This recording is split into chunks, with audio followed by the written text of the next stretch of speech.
Honor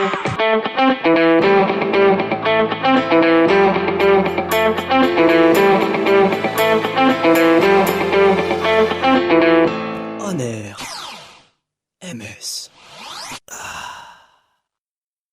Bonjour à tous, on est sur Honor MS et aujourd'hui je suis avec Julie Knib de Deezer et je vais avoir la chance de lui poser quelques questions. Alors Julie, est-ce que vous codez ? Oui.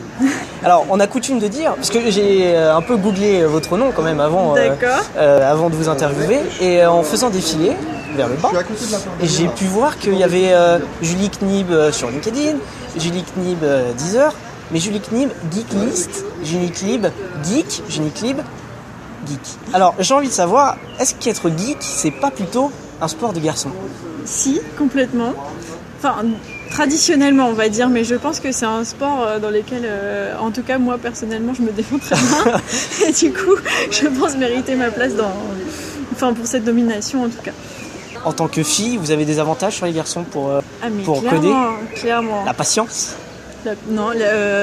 La patience, la capacité au problem solving. Je suis désolée pour l'anglicisme. Bon, ça va. Bon. Enfin, vous savez très bien comment c'est quand on code, c'est-à-dire qu'on bute sur un problème, on relit 20 fois sa page, on voit pas où on a oublié un point virgule, et on va prendre l'air, on revient sur le problème, et d'un seul coup ça se résout. Et je pense que nous, les femmes, on a plus de capacité à prendre du recul, et observer le problème sous un autre angle, à en parler, à communiquer et à trouver des solutions de cette façon-là. Est-ce que c'est pas aussi un avantage pour innover ? Complètement ? Complètement. Après, honnêtement, je côtoie des développeurs brillants toute la journée, que ce soit des femmes ou des hommes, et du coup, je pense que vraiment c'est plutôt, pour moi, important de travailler en équipe. Donc c'est l'équipe qui fait le travail. Là, je le vois en milieu professionnel, les équipes de développeurs que j'ai vues chez Deezer, chez Microsoft, enfin, toutes les entreprises pour qui j'ai travaillé.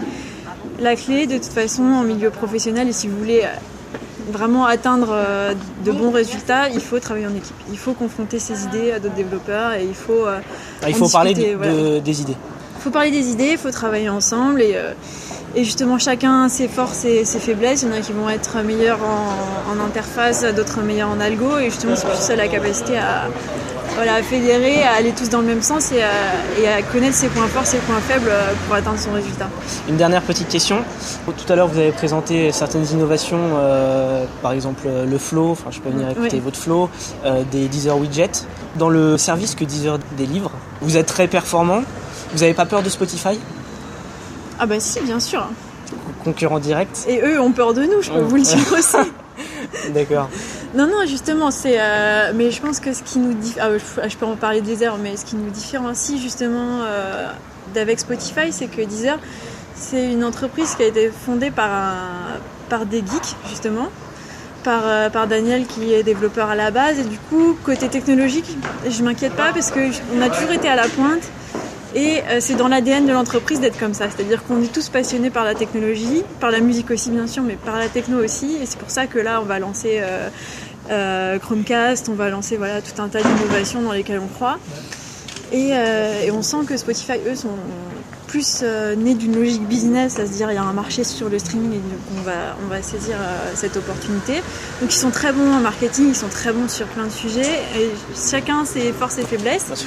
Et oui, évidemment, comme on est sur le même sujet, sur le même domaine, on regarde ce que chacun fait. Mais c'est une source d'inspiration mutuelle également. Voilà, c'est l'admiration mutuelle sur des sujets sur lesquels on est plus ou moins bon. Et on est dans le même bateau sur l'adoption de la musique en streaming. C'est-à-dire que moi, je fais des musiques hack day, par exemple, des événements, des hackathons spécialisés sur la musique. Et il y a mes équivalents de Spotify, SoundCloud qui sont là, et on va tous dans la même direction. Parce que l'enjeu, c'est pas faire connaître nos services, faire connaître ces nouvelles façons d'aborder la découverte musicale. Et nous, notre enjeu, c'est vraiment faire adopter et faire en sorte que nos modèles qui sont légaux puissent être pérennes. Et nous, notre plus grand concurrent, c'est YouTube, c'est pas Spotify. Un dernier mot pour les auditeurs d'Honor MS. Donc vous êtes les rois du monde si vous êtes développeur en ce moment. Bon, pour une école de commerce, c'est parfait. Nickel. Merci beaucoup.